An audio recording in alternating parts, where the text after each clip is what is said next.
Do you ever wonder how beginning level dancers are able to have so much confidence in a cypher? Hey everyone, this is Mel here and we're at the Confident Dancers channel. I'm changing things up a bit. Normally you see tutorials, fun follow-alongs, but this time we're going to be sharing some mindset videos. Hopefully they'll help you. And if you like what you hear, let me know in the comments and other things you would like for me to talk about. Today I'm going to be talking about 5 things to know before getting into a cypher, and this is the beginning level dancer edition. I'll share with you 5 cypher skill hacks that'll get you moving confidently and comfortably at the next dance event. First, let's talk about how I even got here to feel confident in speaking about going into the cypher. So let me tell you, I started breaking when I was 37, and when I first got into breaking, I just went straight into battling.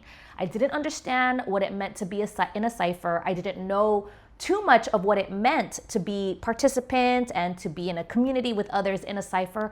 I went straight into the battles and I kind of, avoided ciphering, avoided any opportunity for someone to call me out because I had no confidence. I looked at battling as performing. So I got into dance being a performer, someone who expresses themselves on stage, and I treated battling like that. Okay, here I am, here's my opportunity, I'm on cue, let's go and perform. But when it came into ciphering, it's a completely different type of experience and ball game on how you connect with others. I did not have confidence in a cypher because I was used to someone tell me what to do and I'll do it and I'll kill it. But when it came to just thinking for myself, I could not do it. I didn't know what to do in a cypher. I didn't know how to navigate. I felt like, okay, I've been dancing for so long, but I had zero confidence in a cypher. Why am I gonna even put myself in that situation? I thought that being in the cypher, you had to have all these blow up moves, you had to be amazing, and you just had to be one of the best dancers in order to have that opportunity to go in. And later I realized it's not necessarily the moves that you do, but rather the energy that you bring that will really make or break the experience that you have in a cypher. So during the pandemic, I actually made it a thing that I wanted to travel and start going to different communities and just cypher. I went to these jams just to learn how to be in a cypher. I didn't have any power moves. I wasn't a champion in the battles. I just did what I did. I just did me, did Mel.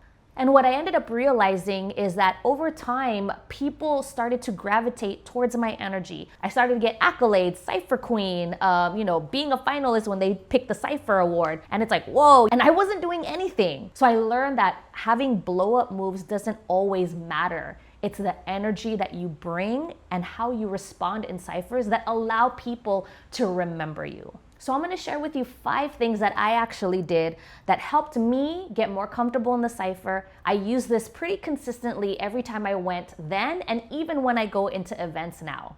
Number 1, I get there early.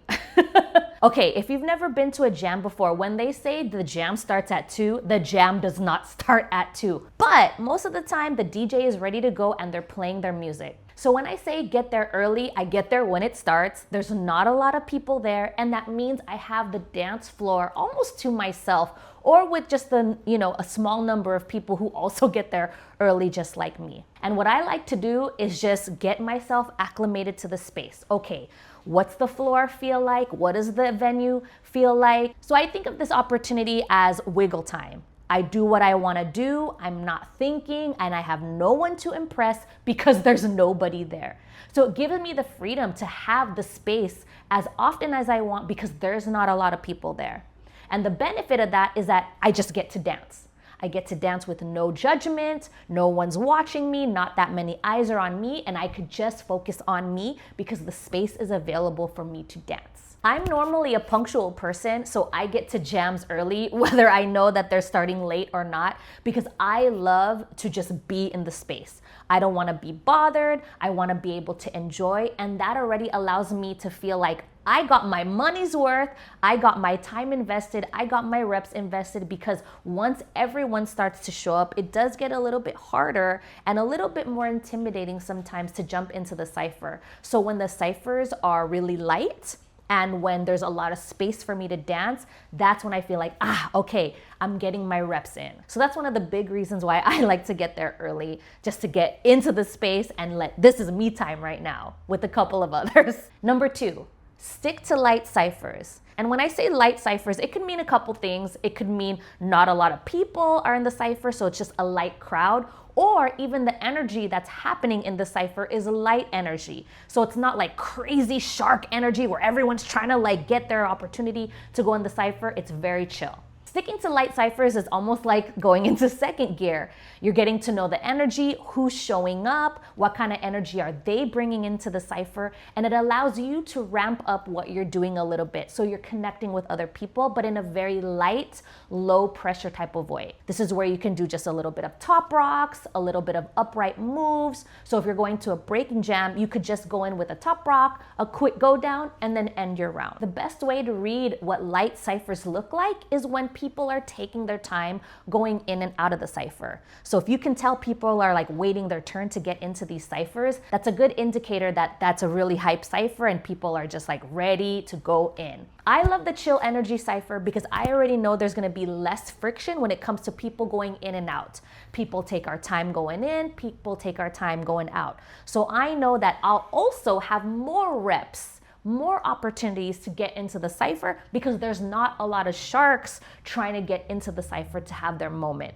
Because it's light in terms of the number of people and the energy, I already know, okay, I'll have a lot more opportunities to practice being comfortable in a cipher. Hack number 3, keep your rounds short. You don't have to do 1-minute rounds, just keep them really short, 10 seconds, 15 seconds.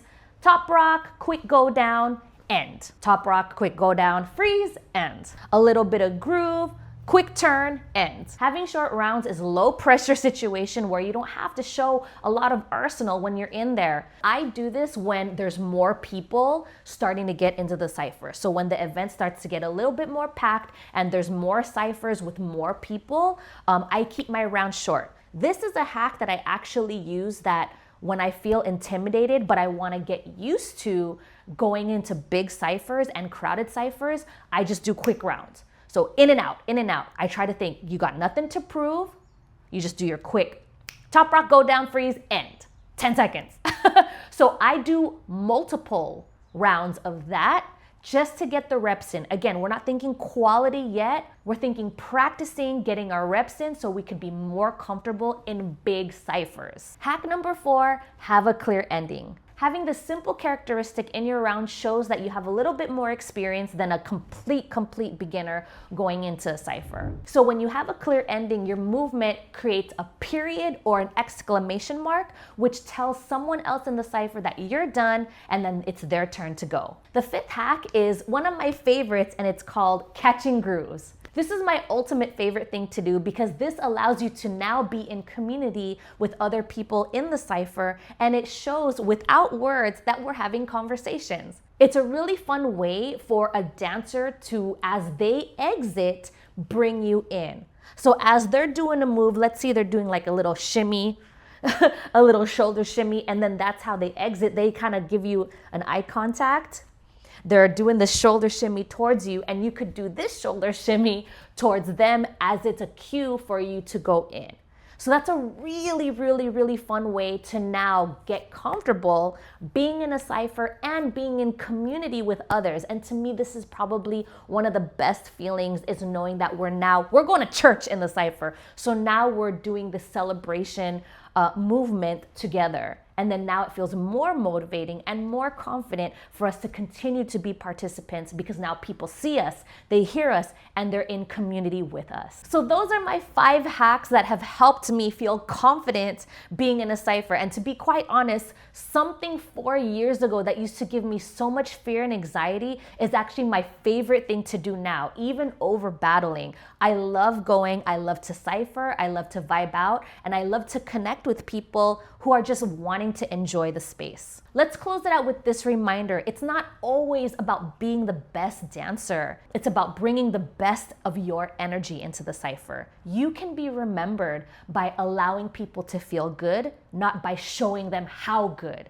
you are. Hope this video helped you and you were inspired and motivated to now go into a cipher in your community. Did any of these 5 hacks help you? I'll be sharing more mindset videos. Let me know what you want to hear. We release videos on our YouTube every Tuesday, tutorials, mindset tips, and tricks. See you next week.